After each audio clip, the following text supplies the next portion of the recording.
The BBC prides itself on maintaining rigorous standards when it comes to the serious business of broadcasting to the nation. These standards must never be allowed to slip, because down that road anarchy and chaos lie. The Gerry Anderson Show leads the way and is in the forefront in many ways when it comes to the effortless reach for perfection in both presentation and sound quality. Here's a textbook example. Listen to this.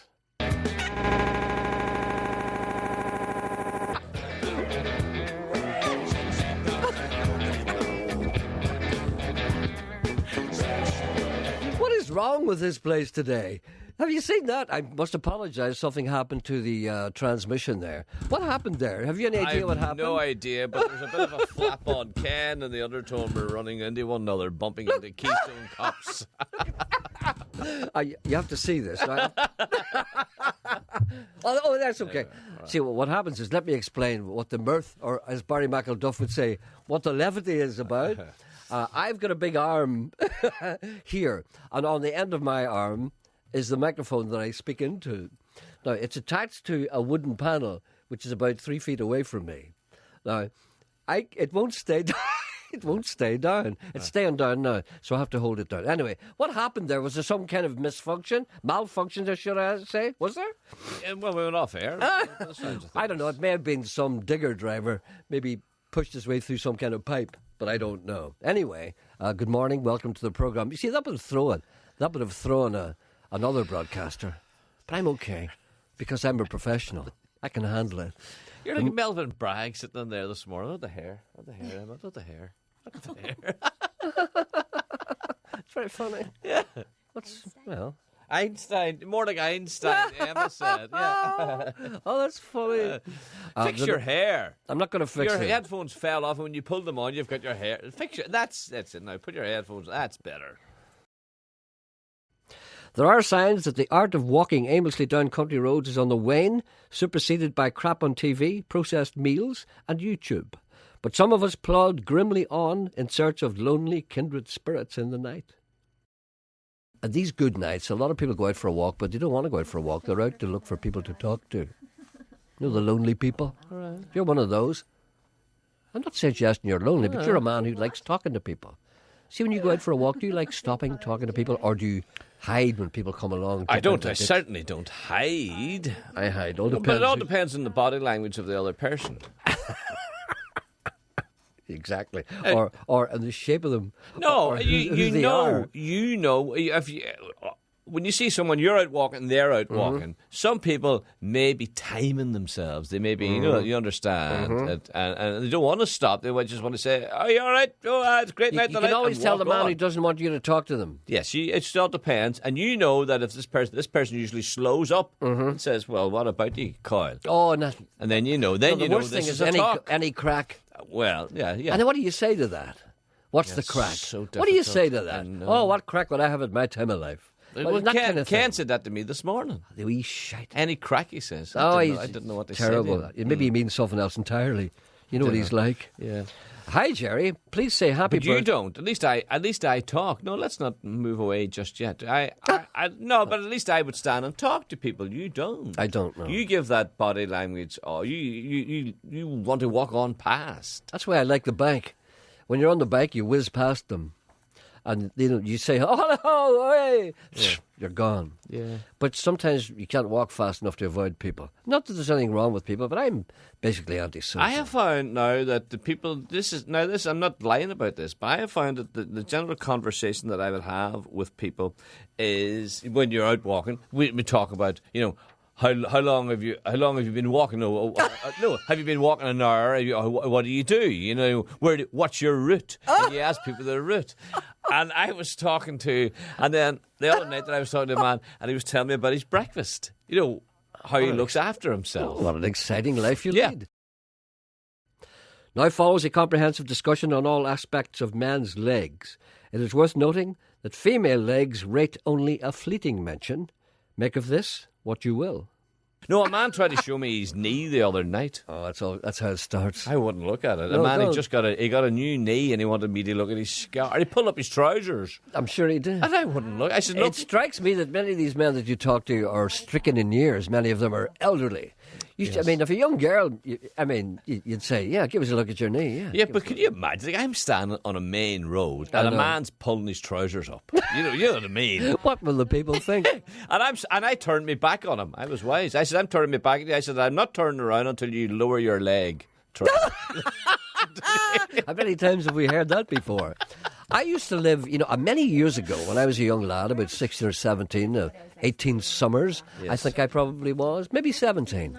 I lived in Manchester. Yes. And I played in a band, and we were part of a resident band in a place that should have been condemned 10 years before, but was only knocked down 5 or 6 years after that. It was an Irish club in Brunswick Street in Manchester. People listening in Manchester may well remember this. It was called Sharks. It was an abomination in front of... Where was Brunswick Street? Off Oxford Road, near where the BBC headquarters are now. BBC Oxford Road. Of course, they've moved to Salford now. But near there, Brunswick Street, where the ABC cinema, near Ardwick. Is it near Piccadilly? Yes, it is quite near. Quite near, within comfortable walking distance. Yeah. Right. And we used to play there. The place was an abomination before the Lord. Anyway... when we played there, we lived in these digs with a woman who had 15 Yorkshire Terriers. And we once kidnapped one. When she came upstairs to see if the room was on fire or not, used to hear 42 feet. 2 belonging to her and 40 belonging to the 15. You counting that? 15. You got that? 5, 4, 7.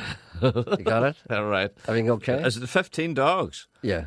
Is it okay? Can I carry on? No, that's wrong. Is it wrong? Yeah. 42? No, I'm wrong. Yeah, I'm come wrong. on. 60, yeah. 62 feet. Yeah. Anyway, there was one called, they were all named after a drink, the 15 dogs. There was brandy and whiskey and gin, right down to, Sliffafluff or something like that. Some strange Sambuca. And anyway, she used to come in and open the door. Everything okay? Can I come in and look at your room? And say, no, you can't. And then she would open it up because she had her own key. And then she'd come in and look around the room to see if the mattress wasn't on fire and stuff like that. And all the dogs used to come in as well. You see? So she used to do this regularly. She'd do it every week. And we'd be sitting there drinking beer and stuff, and rolling cigarettes, that kind of thing that you'd found on the floor of the dance hall. We used to lift up butts and take them all home and take off the burnt bits. And leave all the tobacco and then roll them all up because we had no money. We used to starve and everything. And she knew we were starving and she knew we had no money. But we used to be able to pay the rent because somebody else paid it for us. Anyway, we decided to... Sorry, sorry, I didn't mean that. I heard that. I know. So we decided to kidnap one of her dogs. Right. So she came in one day. I heard this story before and I want to hear how it ends. I'm not going to tell you. No, go on. I can't remember how it ends. We kidnapped one of the dogs and it was called Brandy. We kept it for days. All right. And we finally let it go. That was a very quick story. I know, but I can't remember how it went. Because if I tell you the wrong end, it'll be bad. Anyway, there was a man there who was married to her, and he used to sit in the cellar and drink all the time. And he had been in World War II. Remember, this is only about 20 years after the end of the Second World War. Right. You going to work that one out? Yeah. Give him a pen, Emma. 45, 65. Got it? Yeah. All right, then. Right. So he used to say, hey, guys, come down and have a drink. So we used to go down and have a drink. And every once in a while, there was me and 2 other guys. And every once in a while, he would roll up. This is what reminded me. He would roll up his trouser leg and show us his leg. Oh. And his leg had been hit by shrapnel. Oh, God bless him. In France or somewhere like that, Normandy or somewhere. And it hadn't healed properly. And we used to look at it. And he would wave it and everything, and take it up in the air. Look at that, he said, look at that. And I'll never forget, I can see that now. If anybody says to me, what does World War II mean to you? I always say, a man's leg in Manchester. Because I have a tangible reminder of that great conflict. The sex life of tortoises is rarely discussed on mainstream radio, and I perceive this as a scheduling error, not to say an act of discrimination. Lumbering creatures with carapaces deserve equal time just as much as polar bears or lions hunting on the Serengeti. 1 tortoise, 1 shell, 1 vote.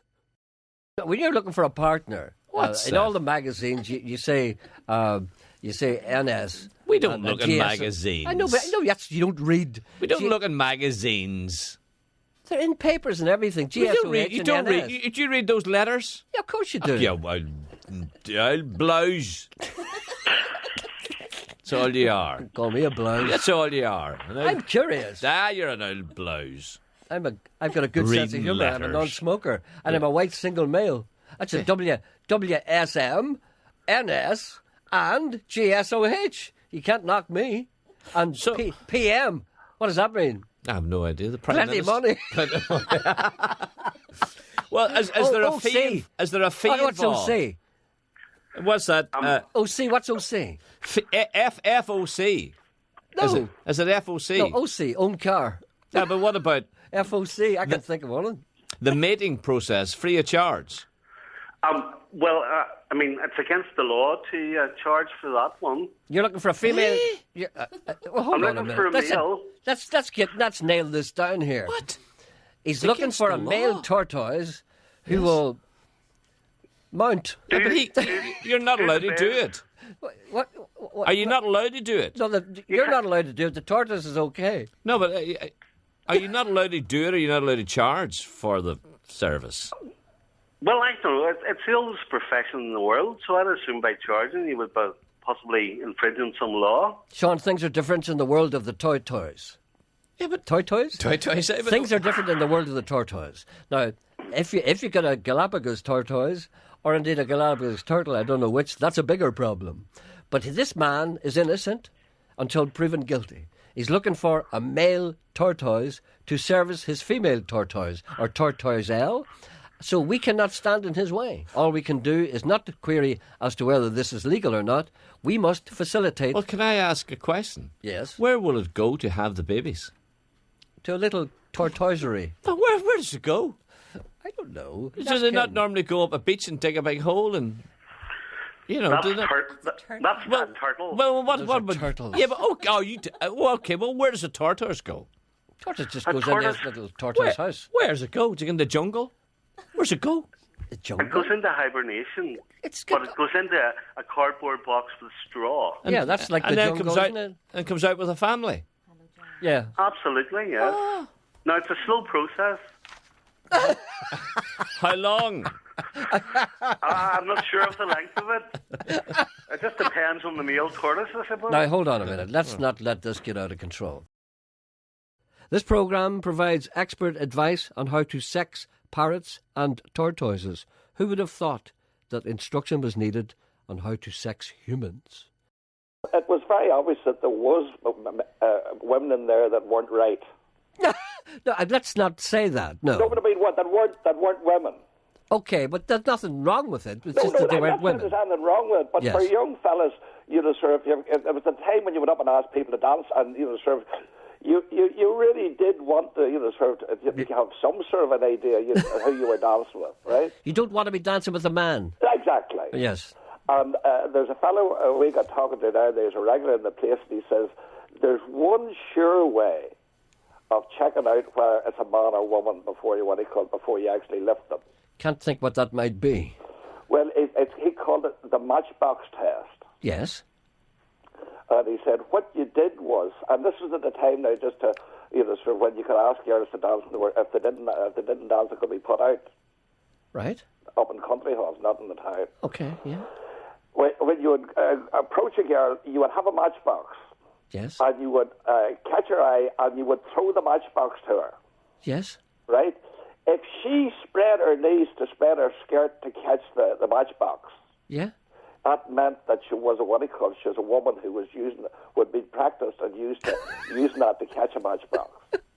And if it was a man? If it's a man, he put his knees together to catch the matchbox. That's just brilliant. There you are. That's fantastic. Cheerio. Thank you for listening. Goodbye.